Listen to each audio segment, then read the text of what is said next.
Whether you're a football coach who noticed that one kid with brand new boots and iPhone,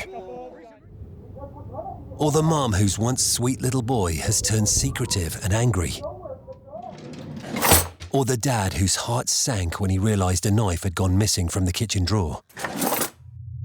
They could all be signs your young person is being groomed by County Line's gangs to run or even sell drugs.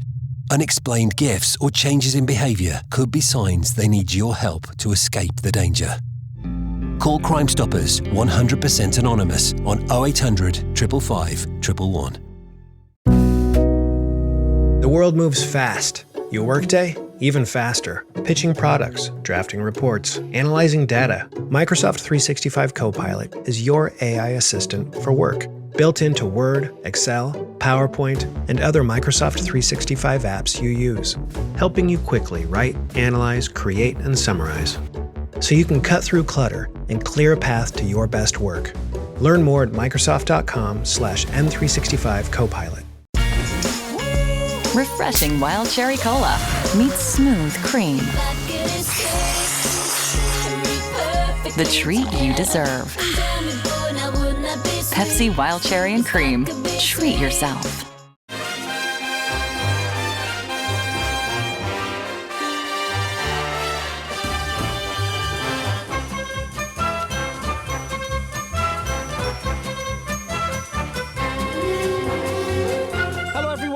To How Are the Podcast. It's Gav and you join us for our matchday preview as Sunderland head to the shit tip to take on them lot up the road this afternoon. And if you're joining us here on matchday, then welcome. I think the nerves are probably already settling in. You might already be on your first can, I don't know. And the two men with me today are probably feeling the nerves just like you are. First up, we've got Andrew Smithson with us. Hello, mate. Hello, mate. I'm completely nerve-free, genuinely. I think I've said a few times, I'd be quite happy if we never played them again. So, listen, whatever happens, we'll take it on the chin, we'll deal with it. And let's face it, win, lose or draw, Newcastle fans are still going to hate Sunderland. Sunderland fans are still going to hate Newcastle. So, now it'll change. Now it'll change, except we get to gloat that little bit more, don't we, when we win? So, that's the prize, really, is the bragging rights. And also with us, we've got Jonny. Hello, mate. All right, pal. How are we doing this fine morning? I'm great this fine morning, Jonny. Yes, it is match day, lads. And I'm a bit like you, Andrew. The nerves haven't really kicked in. I mean, come on, full disclosure, lads. We're recording this on Friday night, all right? So, I don't know what you mean. Whoa! So there's no match day nerves because it's literally a day and a half out from kickoff. But as far as the listeners are concerned, it's Sunday morning. We're right into it. But honestly, I'm not nervous at all as I sit here. I felt like this before the first game, and that stood me in good stead because I walked into the Stadium of Light and I was like, I'm really confident today. That might change, I don't know, but given what's gone on sort of midweek with the Mags playing at Barcelona and getting tanked, the fact that it seems like we might have some players coming back, Jonny. I mean, the confidence has increased a little bit on my side, anyways. Certainly, given all of that and the time that's kind of elapsed since the Brighton game.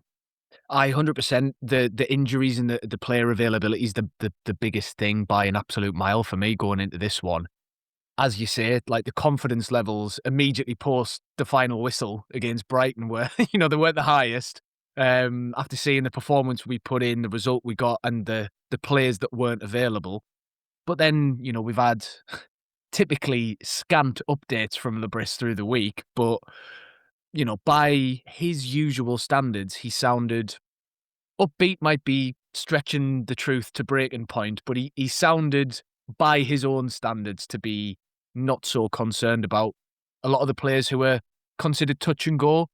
And, I think I speak for pretty much every Sunderland fan when I say we're all desperate to see the lads back, Lafay, Roofs, Nordy, everybody like that. So, yeah, it's a weird one, like footballing wise. I'm not going to know where I am really until we see the team come out and we see who's actually back. which then just makes you focus on the context of the game even more. So Yeah. it's a weird one. I think, to be honest though, it's quite a nice position to be in, having already won the first derby this season, where it feels like there's more to lose for Newcastle than there is for us. So from that point of view, I'm a little bit more relaxed. I'm feeling a bit more like you are, but obviously when it does get to real match day for us, as we speak, not for the listeners, but when it gets to real match day, then I think, the nerves will kick in. But Yeah. looking at it in the round, not panicked. I did watch a bit of Beheady Howe's presser, Andrew, and he was questioned repeatedly about the record for Newcastle, the fact it's so bad. The fact that Sunderland have this massive spell of being unbeaten in the league against Newcastle over them. I think Johnny's right. Like, I think there's a lot of pressure on them to get the job done in front of their own fans. And I said this last week, and for a couple of reasons, really, not just the fact it's the Mags, but also it's not a great place to be, the stadium at the minute. But I'm really glad it's at their ground.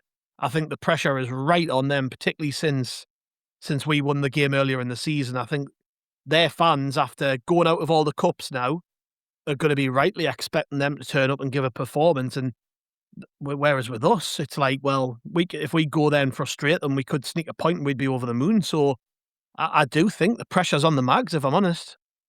Without doubt, Gav. Our last couple of away performances in the league were really encouraging, particularly at Elland Road. We went into quite a hostile environment and dealt with that.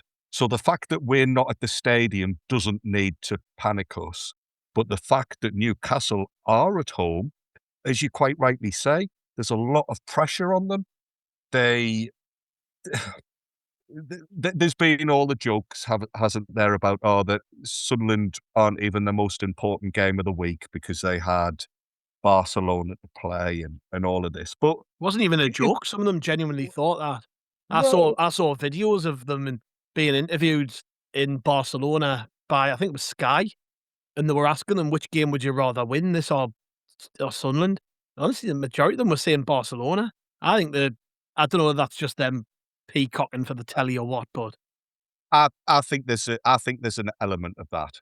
I really do. I mean, I know I said earlier that I wasn't feeling nerves and what have you. It doesn't matter how you feel in the build-up. Come kick-off, everybody, no matter whether you're black and white or red and white, it will then suddenly, you'll get a sudden surge and you'll be like, oh yeah, I've just remembered that this lot drive me absolutely crackers and I'd absolutely love to shut them up for a few hours. I would love it if we beat them. I thought that's where you were going. I was worried about that. I thought, I don't like where I'm going with this. But yeah, the pressure is on them because they've been knocked out of the cup competitions. I don't even know at the moment if they're guaranteed to be in Europe next season, which has financial implications for them. It's important now to be in the Champions League for a club the size they like to tell themselves they are. And let's not forget, we are playing the richest club in the world, boys. We are just some Mickey Mouse daft bunch of matams who should have just stayed in League One and learned our places. Ever since then, they've been panicking. We all heard at the start of the season, you're not going to get any points. You're going to finish with a record low total, 6 easy points for the Mags, all of this. Well, that's not how it panned out. They've talked themselves into a corner. If they don't beat us, there's going to be serious questions. And rightly so, Johnny, right? I think if that was the other way around, we'd be absolutely fuming. I mean, I can remember being on the end of bad runs against Newcastle. I remember the relief when we beat them when Cisse scored and Richardson scored in 2008 or whatever it was. That was the first time Sunderland had beat them in 28 years on home soil. So we've been there, and it's not nice. And I think this one stings a bit more, though, because we're in the digital age where, all these games and goals, they get repeated over and over and over on social media in the lead up to games against us. Obviously, in the past, that wasn't the case. So, from a purely ego perspective, considering they go around telling everybody that they're so much bigger and better than Sunderland, they haven't beat us in such a long time, and they've got to put that right. So I think, I mean, to kind of go back to what I said before, but that puts an immense amount of pressure on Newcastle to deliver. And I think we've really got to play on that. We've got to go in and go, look, the pressure's also on us, because from a personal sense, the lads are going to want to go there and win, right? But it's not the same kind of pressure Newcastle are under by any stretch. No, it's not even close, is it? You know, they, as Andrew said, you know, they tell themselves and tell other people a lot and loudly how big of a club they are, and, you know, how they belong at the top table, and they're supposed to be competing for major honours regularly and all the rest of it. And yet, you know, here we sit, both clubs, you know, in as many cups as each other. Both clubs are as in Europe as each other. You know, both clubs we can go above them if we beat them. Exactly. Both clubs are right next to each other pretty much in the table. So for all the bluster and hot air, if we get a result on Sunday, then all of a sudden, all of that talk and richest club in the world and Cristiano Ronaldo cleaning the boots and all the rest of it, it starts to look very, very hollow, doesn't it? From an outside point of view. Obviously, they'll never understand that, because if they could understand logic and concepts like this, they probably wouldn't be mags in the first place. But given them that, you know, they will see this, I think, even if they won't admit it, as a potential turning point where, you know, you've mentioned the pressure that Eddie Howe's going to be under, Gav, and you also mentioned the fact that we're in the social media age. We all know, and we've talked about it on this podcast a lot, haven't we, about how the social media fans can often have such an outsized influence on goings on, and, you know, the classic, the vocal minority gets amplified and the silent, sensible majority isn't heard from. That's gonna come out 10,000-fold as to what it's been so far for Newcastle, if hot on the heels of an absolute embarrassment in Catalonia, they come home and then get beaten off little old Sunderland in the backyard. And then you layer on top of this, we've already beat them this season. They've not beat us in the Premier League in 15 years. They haven't beat us at St James's in 16 years. There's all of these extra aspects on top, which I think we would all agree just pile the pressure on them even more. I do agree there's pressure on us still. Obviously there is. It's a huge game for us. There's no two ways about it. But I think for us, it's more that if we get a good result, we can sort of preemptively avert a lot of criticism and negativity that could end up coming over the next few weeks if the season ends up sort of petering out a bit. Whereas if we get a result on Sunday, that's all washed away and everything's positive and happy and roses in the Sunderland garden again. Whereas I think for Newcastle, if they lose, it's almost a catastrophe. And even if they win, you know, how much is it just a sticking plaster over an open wound?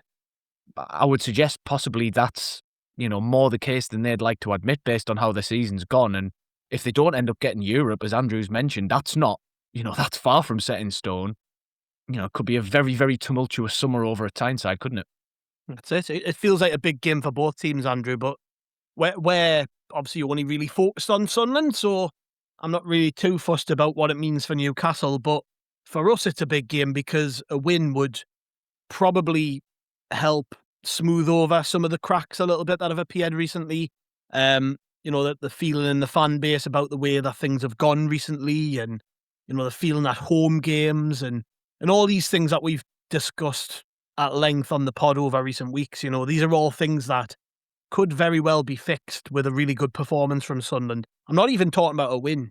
Like, if we went there and did a job on them and picked up a really good point, it wouldn't feel as anywhere near as good as a win, but it would still feel good, you know, to go there and get a good point and frustrate Newcastle and, you know, maybe get some decisions in our favour that piss them off. All these things that feel like little victories. If we can just put in a really good performance, I think that'll help carry us to the end of the season and obviously give us hopefully a little bit of momentum when it comes to finishing up. You know, we are still well within reach of a top 10 finish, and I would like to think that's the goal.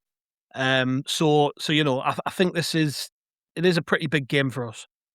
Oh yeah, there's still lots to play for. I think we need to remember as well that after this game, there's a 3-week break coming up. Yeah. And if we were to lose, that's a long time for people to start getting tetchy. They would add the defeat to Newcastle alongside some of the other things that have caused frustration recently. And then all of that like disgruntlement just kind of festers and has a chance to grow and get a bit of legs behind it. But as you say, even a draw, if we come away with a draw and have left the Mags frustrated, we can all just walk away laughing, just like nice little smile and well, that's good enough for us. We can then use those 3 weeks as a really good opportunity to get one or two players back to fitness, lads who've maybe struggled for sharpness, give them a bit of a break before then building them up again. And then, you're suddenly into the final weeks of the season with stuff to play for still. I mean, I'm still hearing, Gav, one or two people panicking, thinking, oh, West Ham look good. Oh, what if they pick up a few more points and we suddenly find ourselves in the relegation scrap? I mean, I don't think that's the case at all. But if people are allowed to be worried about us being in the relegation scrap when we've got, a 10 or 11 point buffer, I think it's just as justifiable for me to say, well, we could still go into Europe. I know it's a bit far-fetched still, but we're only a few points off Europe. Why not give it a go? Why not get a good result against Newcastle, put a smile on every Sunderland fan's face, and then say, let's have a real big push in the run-in, see where we get. Even like you said, Gav, even a top 10 finish for Sunderland would be a remarkable achievement compared to the history of the club since the Second World War. That would be a sign of progress. So it is an important game. Even if there was absolutely no chance of either team doing anything this season, there's always going to be a lot riding on a derby. But for me, even if it wasn't Newcastle at the weekend, I'd be looking at this as a game where we could maybe get points and use it as a platform for the final run-in. Yeah. Right, quiz time, chaps, before we go at the break on the spot.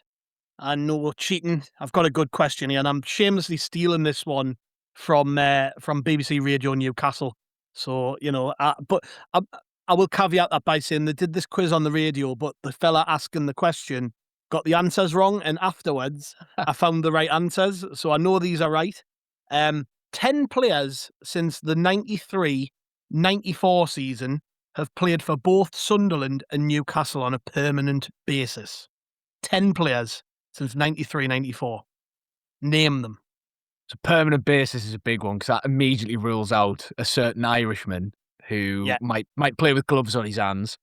I mean, there's a few easy ones, right? Like Jack Colback. Come on, we all know that. Correct. Lee Clark. Yeah. We all know that. Shout them out, Andrew, if you've got them. Would Lionel Perez count? Because he never played for them. Play for them, but he was on a contract. Correct. He didn't count. Right, so we've got two. Titus Bramble. Titus Bramble, yeah, he's one of them. I said Chopra. Correct, Michael Chopra. Robbie Elliott. Oh, great answer. And do you know why? Because somebody gave that answer right at the end on BBC Newcastle Total Sport, and the guy asking the questions went, no, he wasn't one of them. And he was. I was texting Simon Pride straight after going, Simon, you got that wrong. So yes, Robbie Elliott is one of them. Did Clark? Clark's already been mentioned. Oh, sorry, Jonny. Sorry. Did Don Hutchison play for both? No, he was a Mag fan, but he didn't play for Newcastle. I knew that was going to get us, bastard. You've got 5 left. I think Manquillo and Yedlin were both loan players. Yeah. As was Danny Rose. Correct. For us. Yeah. So, good call. Yeah, so those are all loanees. But yeah, still 5 left. Still 5 left. Oh, should be better. You've got Chopra, Clark, Bramble, Colback, and Elliott. and there are 5 other players, all played on a permanent basis for both clubs since the 93-94 season. And they have to have actually played a game. Yes. Yeah, because obviously that rules out Steve Harper. That's exactly what I was thinking of. Yeah. Caldwell? Steve Caldwell? Correct, yeah. Steve Caldwell played for both teams. My head is throwing in like all the random ones, like Mike Cooper, who never played for us but was on loan. No. And the obvious ones are just not coming. Obvious ones. I can give you a clue if you want. Andy Cole. Andy Cole. Yes, Andy Cole played for both. We've got 3 left. 1 winger, 1 central midfield player, and 1 centre forward. Ooh. A winger, a central midfielder, and a centre forward. Yeah. You're going to kick yourselves with these ones, I think. Bridges. Michael Bridges. No, Michael Bridges was only on loan at Newcastle. Oh, was he? Doesn't count. Yeah. Okay. I thought I got one, but Key was only on loan at Sunderland. Yeah. Oh, good call, though. Good. We've come up with about 20, Johnny, who wouldn't quite qualify. Like Daryl Murphy. Yes, Well done. Daryl Murphy, correct. Yes. Okay, Well so you've done. got 2 left. You've got the winger and the midfield player, both from very different eras. One of them from the 90s and one of them from mid to late 2010s. Oh. The midfielder is so obvious. It's so obvious. Did Danny Graham play for them, or was No. it just the fact he No. supported them that was the stink? Just a Mag fan. Did Also, Bracewell- Danny Graham was just... Oh, there's the answer. Yep. Paul Bracewell. Well done. Yeah. So there's Brilliant. 1 left, and this one is a stinker, like. But he played for both permanently, and he played on the wing, and that's all I'm giving you, I think. I did say that he played in the mid to late 2010s as well, so... And he's a stinker. No. Was he that lad, Luar? Yes, because... yeah. Get in. And you've got it. All 10 are... well done. I didn't know if you were going to get them. Yeah, I'll read Good through work, them very, Johnny. very quickly Well again played, Andrew. for the people playing along at home, if you were. And you can save this one in your back pocket. It's a good one for the pub when you get to the pub before the match. Quiz your mates. But the 10 players who have played for both clubs on a permanent basis since 93-94 are Andy Cole, Steve Caldwell, Michael Chopra, Kazenga Lualua, Lee Clark, Paul Bracewell, Titus Bramble, Jack Colback, Daryl Murphy, and Robbie Elliott. There we go. A proper who's who of players there, innit? Right rogues gallery, that. Proper. But yes. Anyways, we'll shoot for a quick break, and then when we come back, we're going to talk about team news, and we're going to find out who thinks Sunderland are going to win or not. So we'll see you after the break. This episode is brought to you by Indeed. Stop waiting around for the perfect candidate. Instead, use Indeed sponsored jobs to find the right people with the right skills fast. It's a simple way to make sure your listing is the first candidates see. According to Indeed data, sponsored jobs have 4 times more applicants than non-sponsored jobs. So go build your dream team today with Indeed. Get a $75 sponsored job credit at Indeed.com/podcast. Terms and conditions apply. Start your day with Quaker Protein Instant Oatmeal. The instant oatmeal ready to help you tackle whatever your day brings. Like wrangling your toddler into their car seat. That was fun. Coaching your 6th graders soccer team. Go girls! And carrying all the groceries in one trip. Whew. Try Quaker Protein Instant Oatmeal, granola, and bars. Great taste and a good source of protein.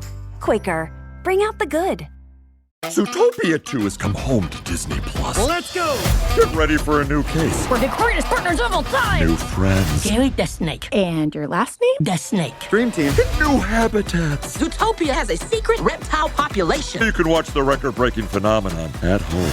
Zootopia 2, now available on Disney+, rated PG. And right now you can get Disney Plus and Hulu for just $4.99 a month for 3 months with a special limited time offer. Ends March 24th. After 3 months, plan auto-renews at $12.99 a month. Terms apply.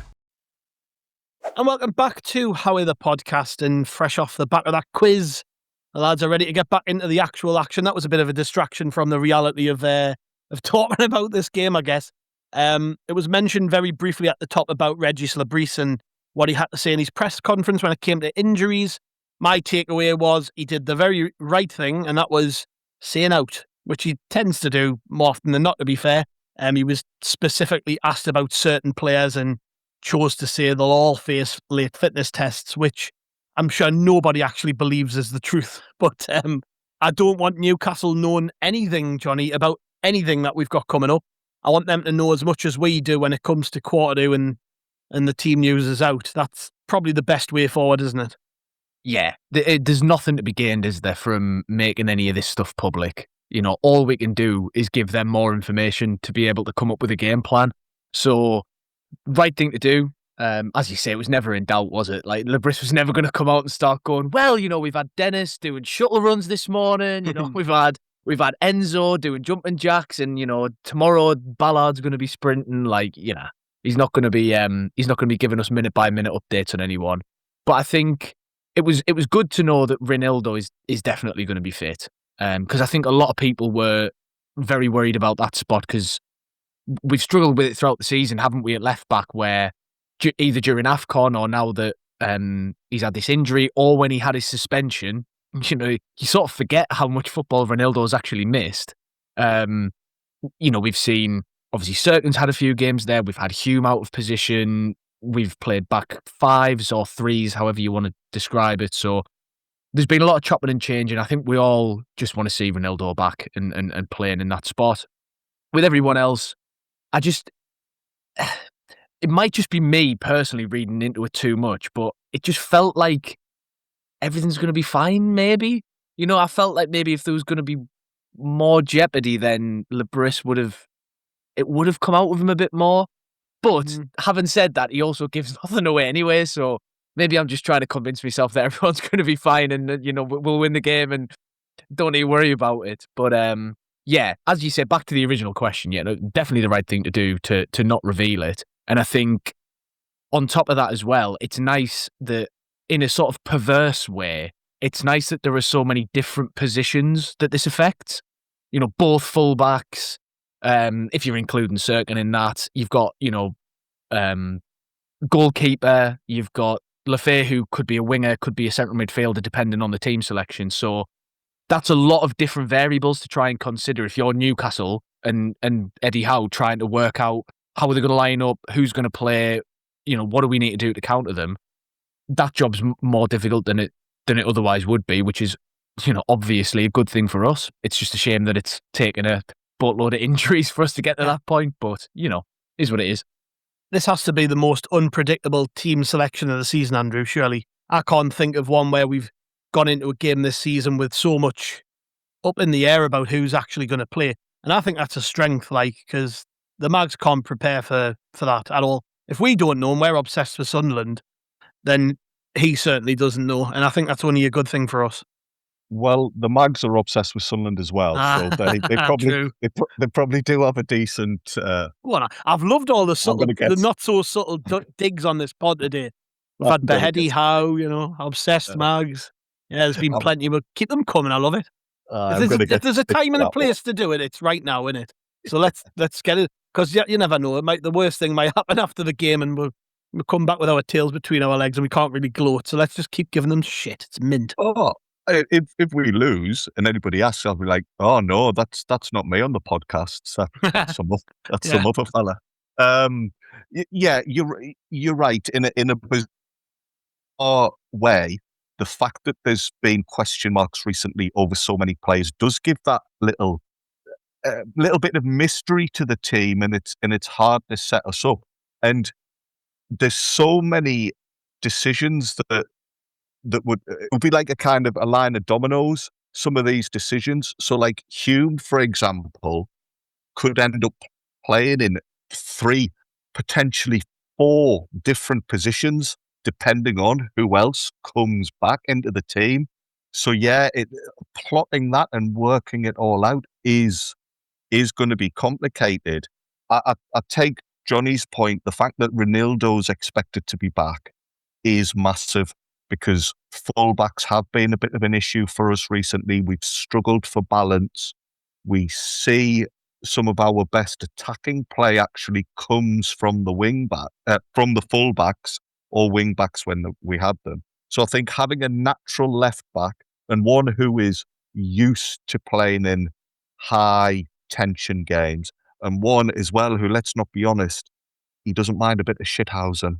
You know, we're going to have to face facts. It's a derby, and Newcastle, the likes of Joe Linton and what have you, they could possibly get whipped up too much. They already like getting in the ear of the referee, but the home fans are going to be desperate for a win. They're going to be, you know, baying for Sunderland blood. I wouldn't mind if somebody like Ronaldo was just being a bit canny and just, you know, winding things up a little bit more and trying to get a reaction out of them. So the fact he's back is good, and it does mean that our back four, whoever else is in it, is going to have a bit of balance and a bit more shape to it. But beyond that, yeah, we'll just have to wait and see. And if Le Bris had given it any tips, I would have been disappointed. Unless he was bluffing, you know. I think he did everything right in that press conference. And if anybody gets any whispers over the next couple of days of secret team news or anything, just keep it to yourself. Don't go looking for likes or clicks or anything. Keep it to yourself, and let's try and catch them off guard. Well, by the time this goes out, Andrew, those couple of days will have elapsed. So hopefully by the time this goes out, people are still keeping stum. But at the minute, it seems pretty good. But yeah, I'm not so sure I'm as confident as you, Jonny, when it comes to players coming back. Given it was a hamstring with Ballard, I just don't see how he plays. I would love him to. I mean, he's such a big player for us, and you know his power and his aggression, and you know his will to just defend anything that comes his way is going to be a big miss if he's not playing in this game, and somebody has to replace that. We've got Omar Alderete who does that alongside him, I think. So, you know, you can chuck in a Nordy, for instance, into that situation. But Nordy's been out for a little while as well. Do you think Régis Le Bris, given what he said in the press conference about this might come down to being a medical decision with certain players, do you think he's likely to be cautious? Because he did say something along the lines of there's still another like 7 games left to play or whatever. So we've got to be careful. We can't just basically throw everybody in for this game who's maybe not 100%. So, you know, although you've said what you've said, do you not think he might be a little bit more cute than that? No, listen, I think I'm deluding myself, but I think that everybody's going to be fit because realistically, I think you're right as well about the fact that Ballard's possibly the most at risk with it being a hamstring and with him, you know, having suffered injury problems at Sunderland before. Yeah. He's not a player that you really want to be taking risks on. He'll be killing himself to get ready for this game, though, won't he? Well, this is the thing, right? So when you're talking about mentioning it being a medical decision, I think it was almost Le Bris kind of saying without saying that they're all desperate to play, and every single one of them, if I picked them, would go out there and put the shirt on, no matter how they feel. But some of them are going to have to be told not to play if that's what it comes to. Mm-hmm. And I think that's the right thing to do. You can't just be chucking injured players onto the pitch. And again, as well, you're right that there is the longer term to think about. As I say, with Ballard and his injury history, or as much as people might not want to hear it, and I don't want to hear it, but Robin Roofs, you know, he's so important to this team, not just for Sunday, but today. Not just for the next game, but for the rest of the games from now at the end of the season. You know, we want to protect Elborg a bit as well, I think. You know, you don't want to force him to have to play every week out of nowhere. It's a big game for somebody that inexperienced, isn't it? Mm-hmm. Well, exactly. And this is the balancing act, isn't it? It's you don't want to have to chuck people in who either aren't ready or aren't really first choice for a big game like this. But equally, if it goes wrong and you've played the injured player and they go down, it's like, well, now you're forcing those players into every subsequent game. So listen, I'm glad I'm not Le Bris because my emotions would rule the day and I'd pick everybody and then all of a sudden we'd have 9 long-term injuries and we wouldn't be making a big profit on our players in the summer. But I think you're more likely to see Enzo Lefebvre because I think he's one where he hasn't had the injury problems. He, at the moment, is so important because who the hell else is going to play on the wing? You know, Mundell, Tarby, Traore, all injured. Angulo as well. Like everybody else except Talby, pretty much, is down and out. So I think he's almost got to play unless he really, really, really can't. Then everything else apart from that, as you've both kind of touched on, like there's so many moving parts. I think you can maybe get away with if a Ballard's not quite there. As you said, maybe if Mukele's fit, he tucks in and plays centre-back and Trey Hume plays right-back. Yeah, well, particularly with his pace, considering they're probably going to play Gordon through the middle. And that is exactly what I was just going to say, right? So I've spoken to a few mags this week, and a couple of them have mentioned the fact that that Claire Bolden might be playing through the middle, like. So that's a totally different proposition to what I think our centre-backs are best at, particularly Ballard, big, aerial, dominant style players. That's bread and butter for Ballard and Alderete and even Mukele at times this season, whereas a smaller, pacier, more agile forward, albeit one out of position, but still, it almost worries me more with Mukele because I think if you're having to defend against a pacey one who tries to get in behind as your first game back, and he's not played centre-back consistently for us in a while, that could be a little bit of a concern. But it's a concern regardless of who plays there, though, really, isn't it, that? Exactly. And to be honest, I think with Mukele playing centre-back, my bigger worry there would be, I think you lose so much going forward. Andrew touched on this again before with Ronaldo. A lot of our attacking play, it's not so much that it comes from our fullbacks, as in they're beating people and swinging balls in, but a lot of our moves tend to start with that interplay between fullback, midfielder, and winger in those tight, wide areas, and then we can break and then we can get in behind. And there's some goals we've scored where Mukele especially was getting highlighted earlier this season for, the ball would be played centrally and Mukele's already gone down the right-hand side, ready for the pass that Jacques is going to play it to him. We've missed that badly.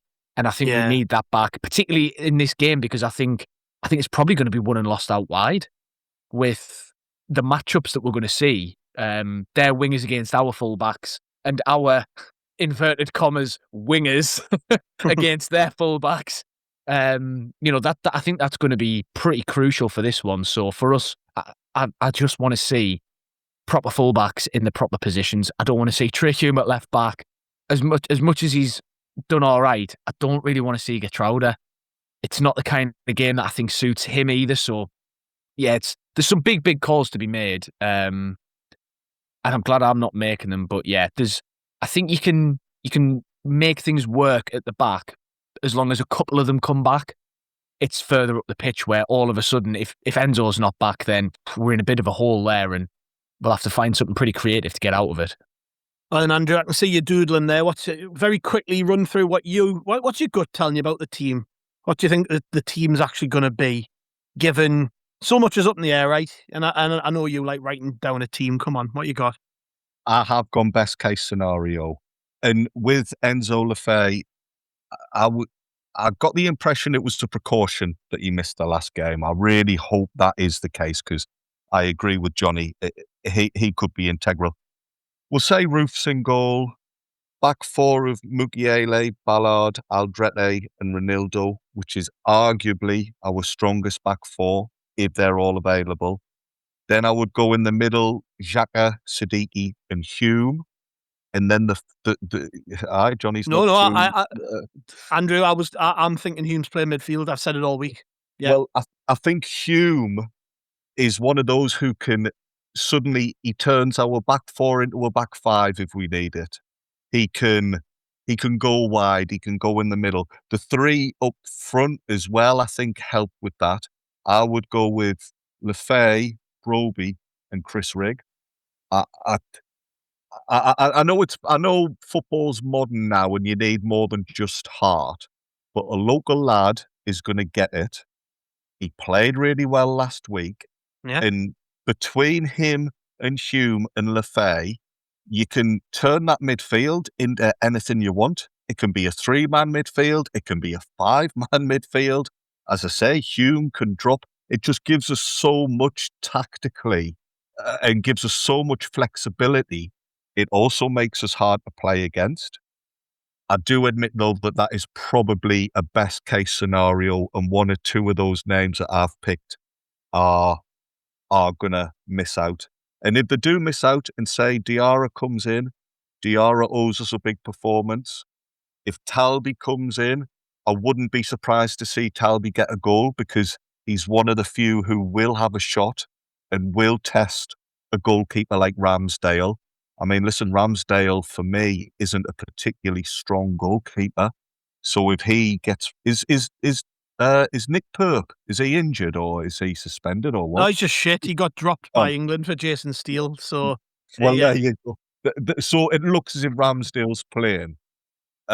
Congratulations as well to Steele for getting what's that all about? That was I can't get my head around that. Like, but anyways, yeah, he's going to the tournament as a training keeper apparently. Harry Kane against him in training. Can you imagine if someone had said? I know we're going off tangent here. If what was he played for us like 10, 11 years ago, 9 years ago? I don't know what it was. 8 years ago. Trying to forget it. Yeah, someone had said to you then, when Sunderland next get back to the Premier League, that fucker will be playing for England at the World Cup. He'll be in the squad. You'd have went, what? And people are saying England have a chance of winning the World Cup. Which, you know what I mean? Because Harry Kane will be on absolute cloud 9 in training. He's banging him in.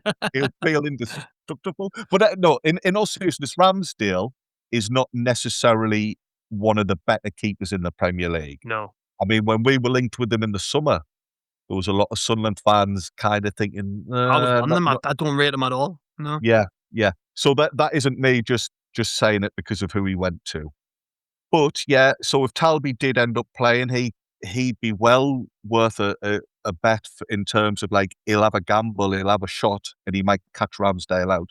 So there are one or two players who might have to come in. Truder, he's not been in good form, but he has got international class about him. So even if we can't pick our strongest team, I'm not gonna write off our chances. We could still turn out a pretty decent 11 and give it a good go. Yeah, I do think a lot of it hinges on Ballard, if I'm honest. But I've been thinking all week that if he is fit somehow, which I just cannot see, but if he is somehow fit, Hume plays midfield because I just think their left-hand side is crucial. And I don't know if anybody's read this yet. It went out on the website on Saturday, but we did the fan focus interview this week with Sean McCormick from the Chronicle, and Matty asked him, like, you know, how does Sunderland win this game? What do they do to kind of nullify Newcastle? And he said, sit in. Man U did it and Wolves did it and picked up wins at St James's this season. And I just think it's in Régis' playbook to do that. And if we're we aren't going to go and we're not going to play Mayenda on the wing. We're not going to go and play a really attacking team. It just isn't going to happen. Certainly not at the start. And the playbook for this game is pretty straightforward as far as I'm concerned. If you're going to get something, you have to go in and frustrate them and do what we did at Leeds effectively. And that means playing players like Rig and Hume. And it's not going to be pretty. Certainly not in the first hour, 70 minutes. It might not ever be pretty. But I think we've got to, because they're going to come flying out and they're going to press high. The Mags tire. I've watched them loads this season where they've just tired as games go on. It happened against Barcelona the other day. They put everything into the first 45 minutes and then in the second half just had nothing left. Had absolutely nothing left. And you've got to consider that Barcelona, they went away to the Nou Camp 4 days ago. Like, they're going to tire in this game.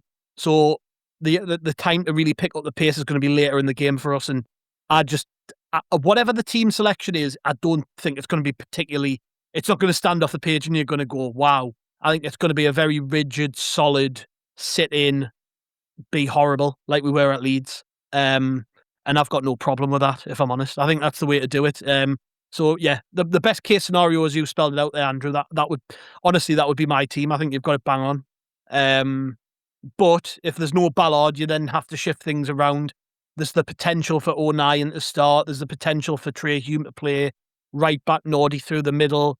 Have Diarra in the midfield, have Lefay in the midfield.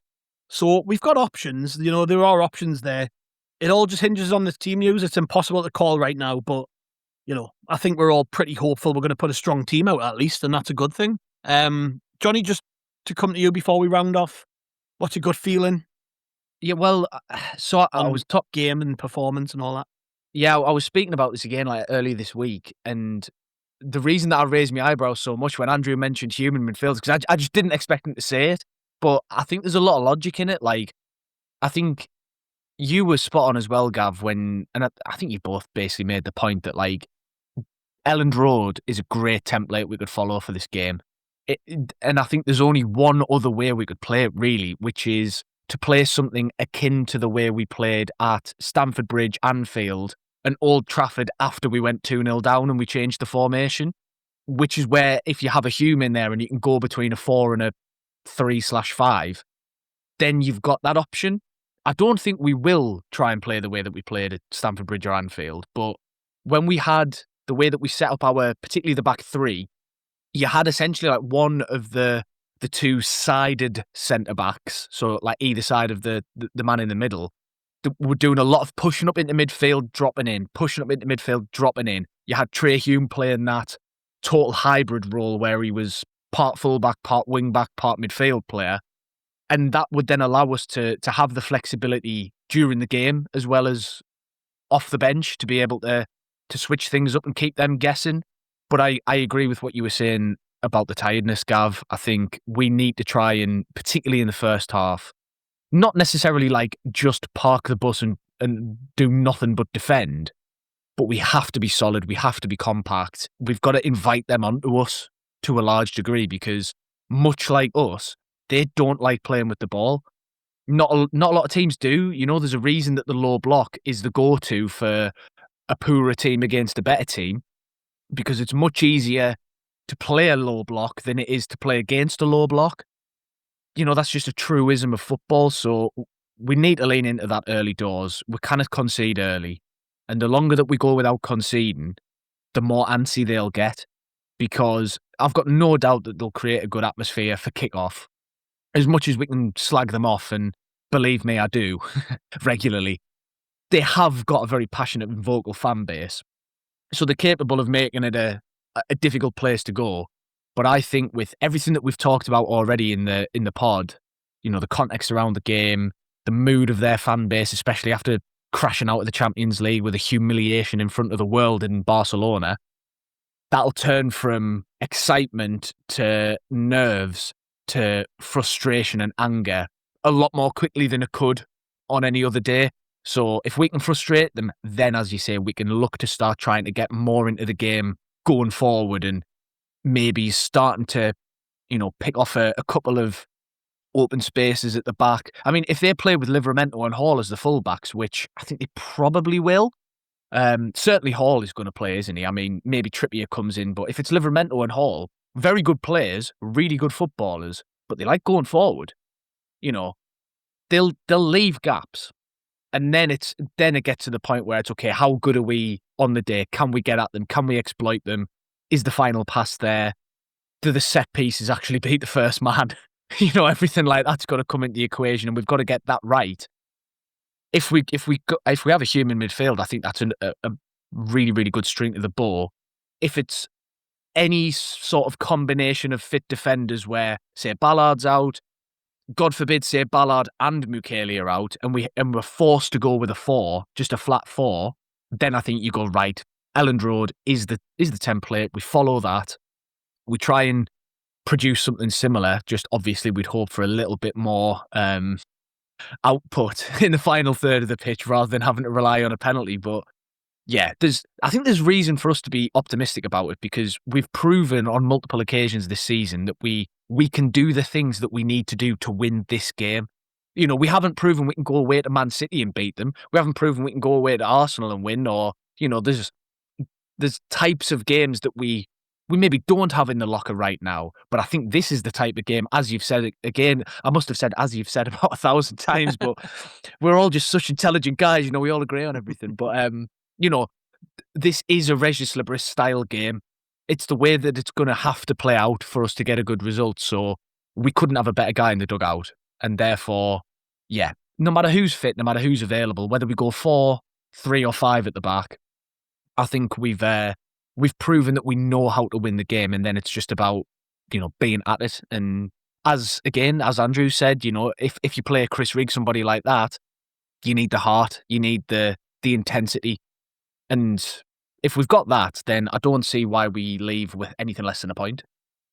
Oh, and Andrew, leave us off with your wise words. Come on, mate. What you going to tell the people to give them inspiration for today? Well, I'll tell them if you think I've got wise words, you're in trouble. I'm not. If you're coming to me for sage advice, never mind. I think Johnny's really hit the nail on the head there about how this is a type of game that we have shown ourselves capable of winning. I think we do need to remember that.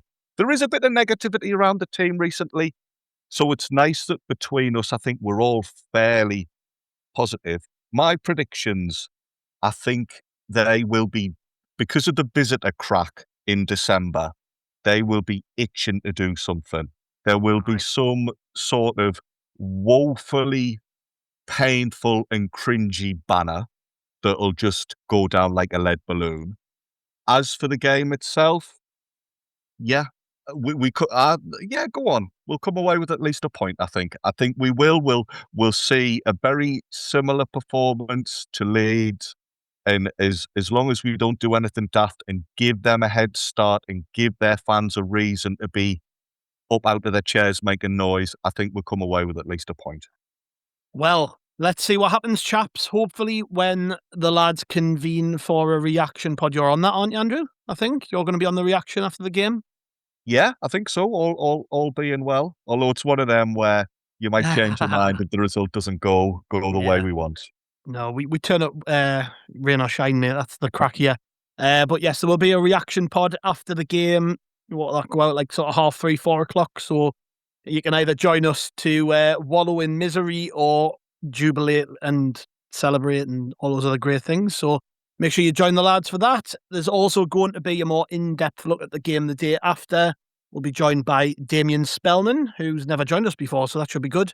Hopefully talking about the Sunderland win. I'm crossing everything that by the time I turn up for that one, I am nursing the hangover of all hangovers, and I don't get hangovers. So you know that if Sunderland have won, I will be very, very drunk. So yes, let's just hope the lads get the job done. Worst case scenario, let's escape with a point. Don't let them twats grind you down. And we'll see you all after the game.